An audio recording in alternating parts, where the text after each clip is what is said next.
দলের প্রয়োজনে যখন যেখানে প্রয়োজন ঠিক সেই পজিশনেই করছেন ব্যাটিং। বল হাতেও সফলতা দেখিয়ে চলছেন প্রায় প্রতি ম্যাচেই। সেই মিরাজ বললেন, এই অলরাউন্ডারের এখনও প্রমাণ করার আছে অনেক কিছুই। ডিবিসি নিউজকে দেয়া একান্ত সাক্ষাৎকারে এসব বলেন মিরাজ। সব জায়গাতেই আপনি সফল। আসলে মিরাজের আর কি প্রমাণ করার বাকি আছে ইন্টারন্যাশনাল ক্রিকেটে? 3 ফরম্যাট মিলিয়ে রান 3000-এর উপরে, বল হাতে 3 ফরম্যাটে উইকেট 300 ছুঁই। ফর্মে থেকেও যিনি গেল টি-20 বিশ্বকাপে জায়গা পাননি দলে, সেই মেহেদী হাসান মিরাজের নাম দেখা গেল ভারতের বিপক্ষে আসন্ন টি-20 সিরিজের স্কোয়াডে।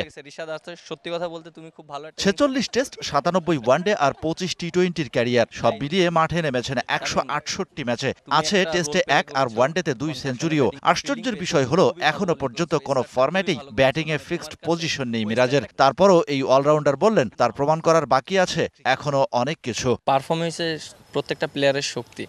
এনজিওর কিস্তি প্রথমবার বিকাশ পেমেন্ট করলেই 20 টাকা ইনস্ট্যান্ট ক্যাশব্যাক। আর আপনি যেটা বললেন প্রমাণ, এখনও আমার কাছে মনে হয় যে অনেক প্রমাণ করার বাকি আছে।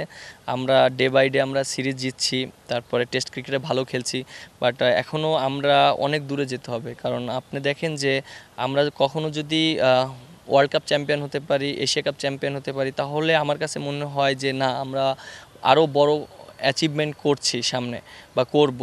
মিরাজের মতো ব্যাটে বলে অভিজ্ঞ ক্রিকেটার ফর্মে থাকার পরও গেল টি-20 বিশ্বকাপে পাননি জায়গা। সেটা নিয়ে আক্ষেপ নেই এই ক্রিকেটারের, বললেন দলে সুযোগ পেলে প্রতিদান দিতে চান প্রত্যাশা মতো। আপনি যেটা দেখেন এটা সম্পূর্ণ বোর্ডের ডিসিশন। আর প্রত্যেকটা প্লেয়ারই যারা ক্যাপেবল, তাদের যদি আপনি দায়িত্ব দেন, তাহলে আমার কাছে মনে হয় না কেউ মানা করবে। অবশেষে মিরাজ জায়গা ফিরে পেয়েছেন টি-20 স্কোয়াডে। ভারত সফরে সাদা পোশাকের ক্রিকেটের পর টি-20-তে ভালো কিছুর অপেক্ষায় Mehedi Miraz. Best of luck. Thank you Miraz. Shahan Papon, DBC news, Dhaka.